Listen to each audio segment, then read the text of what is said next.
जो 7 बार पाठ कर कोई, जो 100 बार हनुमान चालीसा का पाठ करता है 40 दिनों तक, बहुत ध्यान से सुनना,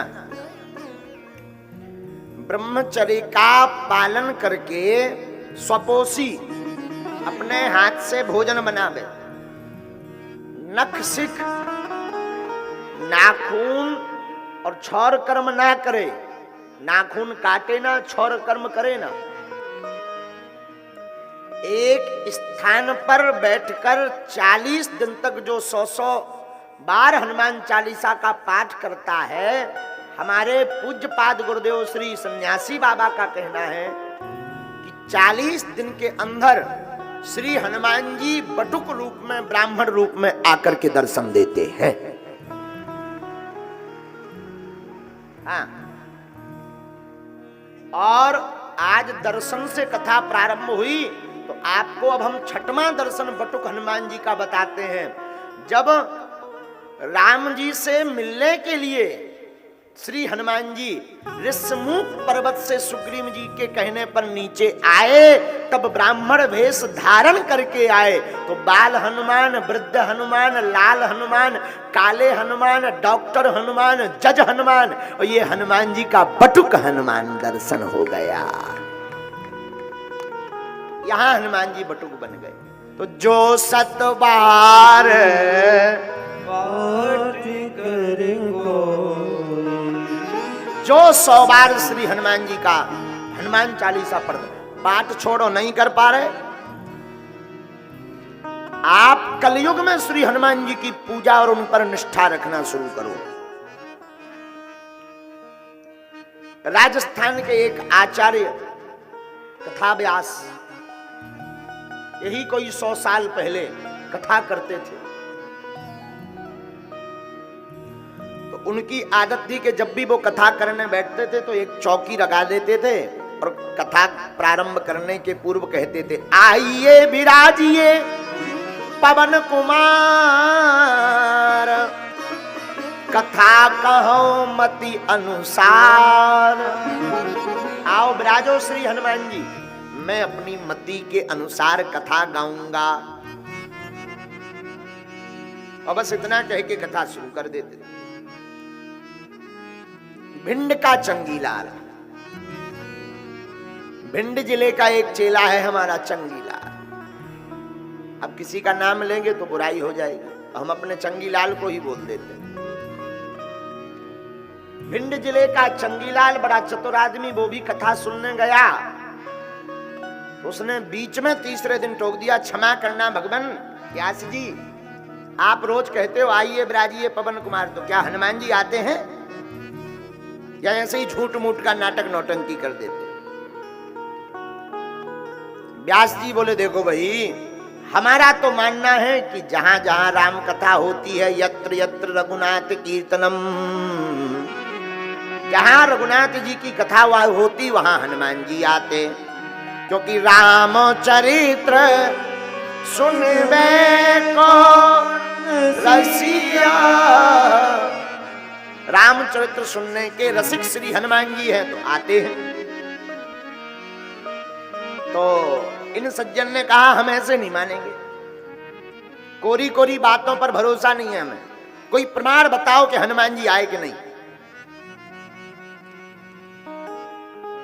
हनुमान जी आपको मंदिर में मिले या ना मिले, डॉक्टर हनुमान या बागेश्वर हनुमान, देखो हम कथा के लिए क्यों कहते हैं, बहुत से लोग हमसे कहते हैं गुरुजी 3 घंटा जो 4 घंटा कथा करनी है उतने में दरबार लगाओ, 100-200 पर्चा बन जाएंगे, 4-5 घंटा कथा सुना रहे, कथाएं तो 18 चैनल खोलो 19 बाबा मिल जा, पर्चा बनाओ, पर्चा ठटरी के भरे नक्कटा आगी के लाए लुगर के लाए, बात सही है तुम्हारी, लेकिन प्यारे करोड़ों की बात बोले, दरबार में तो हनुमान जी की कृपा दिखती है, कथा में तो हनुमान जी हाथ जोड़कर कथा सुनने चले आते हैं।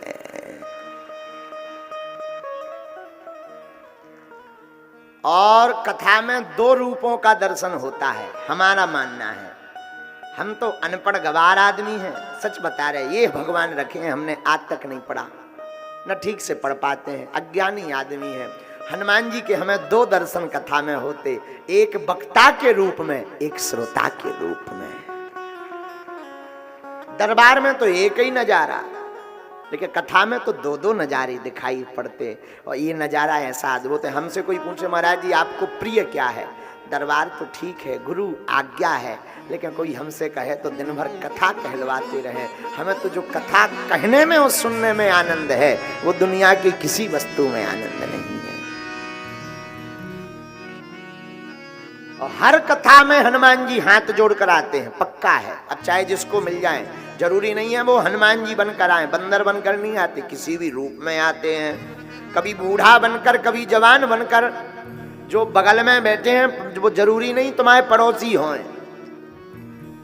मद भक्ता यत्र गायन्ति तत्र तिष्ठामि नारद। जहां भगवान के भक्त भगवान को पुकारते, भगवान वहां आते। तो व्यास जी बोले देखो भाई हमारा तो मानना है हनुमान जी आते। बोले देखो हम ऐसे नहीं मानेंगे, विज्ञान के आदमी है, कोई चमत्कार प्रत्यक्ष दिखाओ। अब वो 100 साल पुरानी बात है, आज के जमाने की होती, हम कहते भेज दो हमारे ठटरी के बरे, हम दिखाई दिए चमत्कार, जो माल चमीटर लाल ना करवा देंगे। अब पुरानी चर्चा, तो कैसे प्रत्यक्ष प्रमाण दिखाएं? बोले जिस पर आप कहते हो कि इस चौकी पर हनुमान जी बैठते हैं, हम वो उठा कर देखेंगे, वजन करेंगे, बराबर वजन की रहेगी तो हनुमान जी नहीं आते। भाई कोई बैठेगा आएगा तो वजन बढ़ेगा, चाहे 2 ग्राम भी बढ़े पर बढ़े। हनुमान जी ये मानते हैं कि किसी भी रूप में, हवा में भी आ सकते, पर 2 ग्राम तो बढ़ना चाहिए। बात भी सही है। और लोगों के बीच में ये क्वेश्चन तो बेचारे आचार्य जी से कुछ कहा नहीं गया, हाँ कह दिया कल देख लेना हनुमान जी आते हैं, हम कल ही मानेंगे। पंडित जी पर सुन लो, अगर हनुमान जी नहीं आए तो आपको व्यास गद्दी छोड़नी पड़ेगी। पंडित जी ने कहा अगर हनुमान जी आ गए, उनका आभास हो गया तो, बोले पर जिंदगी भर के लिए हम आपके चेला बन जाएंगे। बढ़िया। रात हो गई, पंडित जी को पूरी रात्रि नींद नहीं आई, आंखों से आंसू झरझर गिरते गए कि या तो कल अंतिम होगा, वरना राखो लाज हमारी।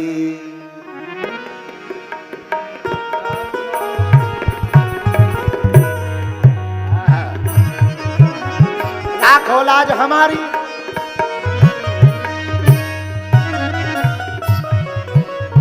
गिरधारी बनवा राखो लाज हमारी, राखो लाज हमारी। आज हमारी लाज बचा लो। भक्तन के हित प्रभु जी, भक्तन के हित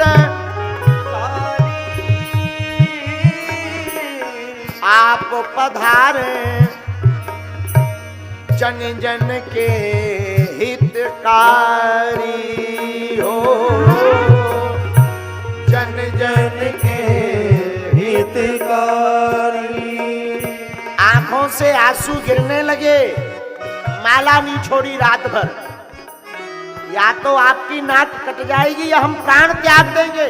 आप अगर आए नहीं तो कल से कथा बंद, हम प्राण त्याग देंगे महाराज। कल तो आपको आना पड़ेगा। राखो लाज हमारी, राखो लाज हमारी, राखो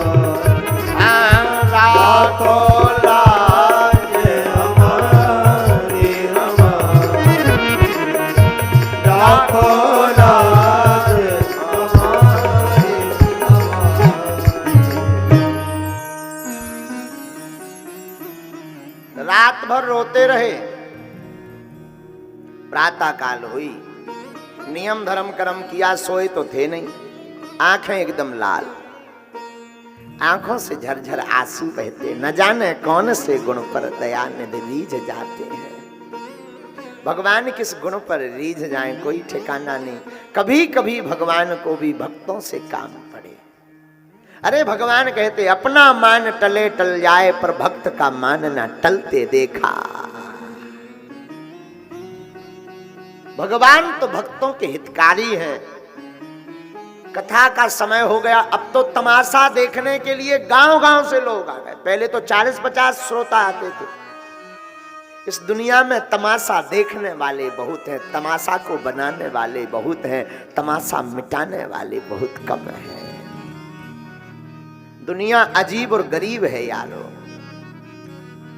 इस दुनिया में तमाशा सब देखते हैं, सब तमाशा देखने आ गए। रोज तो एक आध दिन कथा, उस दिन तमाशा होना था, सब आ गए। अब देखते हैं कौन जीतता है। और भगवान के लिए आजकल तो सनातन के लिए लोग मुंह फाड़े बैठे, आंखें टकटकाए बैठे हैं। कब कोई मौका मिले वो तत्क्षण। आहा, कथा का समय प्रारंभ हुआ। व्यास जी विराजमान भय, आंखों से रोते हुए चौकी रखी गई, चौकी का भजन किया गया। प्रणाम करके मंगल स्तुति करके आपने वही प्रतिदिन क्रम की भांति आज फिर कहा, आइए विराजिए पवन कुमार। और इतना कहा वो झरझर आंखों से आंसू बह गए। प्रभु आज इस भक्त की लाज को बचा लेना, आज इस दास की लाज को बचा लेना नाथ। हे दयालु, आज अगर आप नहीं विराजमान भय तो नाक आपकी कटेगी।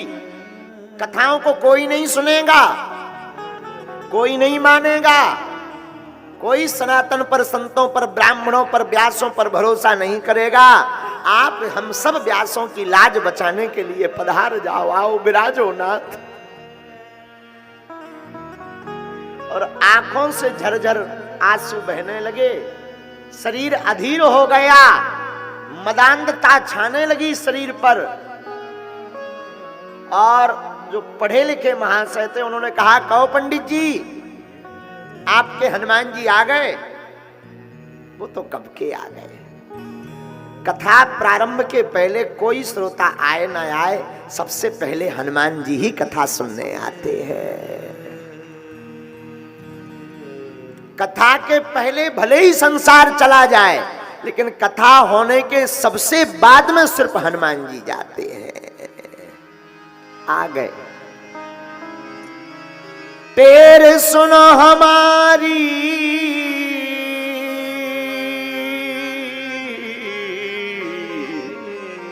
हे बजरंगबली, लाज बचाना। टेर सुनो, पुकार सुनो। और पढ़े लिखे जो व्यक्ति, जो कुतर्क कर रहा था विज्ञान का व्यक्ति, तो अच्छा फिर अब हम उठाएं, भजन करें। ठीक है भैया भजन कर लो। अब फिर शरीर कांपने लगा। व्यास जी का एक विग्रह चित्र रख रखा था सरकार। अब हम कुछ नहीं कहते, आप ही जानो। डबडबाई आंखों से बार बार उस आसन की तरफ देखें, बार बार हाथ जोड़ें, बार बार प्रणाम करें, तो लोगों को लगे कि नाटक कर रहे हैं। जो पढ़े लिखे व्यक्ति थे वो बोले, महाराज जी तुम्हारी आंखें बता रही हैं नौटंकी है, कुछ नहीं है। भगवान ऐसे नहीं आते, कलयुग है, ये द्वापर त्रेता नहीं है। अभी भी मौका है, शर्त हार जाओ, वरना जिंदगी भर कथा छोड़नी पड़ेगी और गुलामी हमारी करनी पड़ेगी। आंखों में आंसू भर के व्यास जी ने मन ही मन हनुमान जी से कहा, सरकार आप अपनी चाकरी करवा लेना, पर इस व्यक्ति की चाकरी मत करवाना, लाज बचा देना।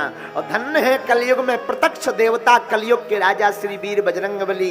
जैसे ही वो पढ़ा लिखा व्यक्ति और उस आसन के पास हाथ लगाकर उठाना चाहा, कलयुग के वीर बजरंगबली महान वीर आकर विराजमान होकर के बैठ गए। पूरा पंडाल उठाता रहा, पर हनुमान जी के आसन को उठाना तो दूर की बात है, धनुष की भांति वो आसन डिगा तक नहीं पाए, डिगा तक नहीं पाए। जय जयकार हो गई, पसीना पसीना लथपथ हो गया। वो विज्ञान का पढ़ा हुआ लिखा हुआ व्यक्ति साष्टांग दंडवत धराम से गिर पड़ा। व्यास जी की आंखें फूट फूट कर नाच नाच कर ताली बजाकर झूमने लगी। जय हो जय हो जय हो वीर बजरंगबली, जय हनुमान ज्ञान गुण सागर, जय हनुमान ज्ञान गुण सागर, जय कपीस देहु लोक उजागर, जय कपीस देहु लोक उजागर, जय कपीस देहु लोक उजागर, जय कपीस देहु लोक उजागर। ओ श्री राम जय राम।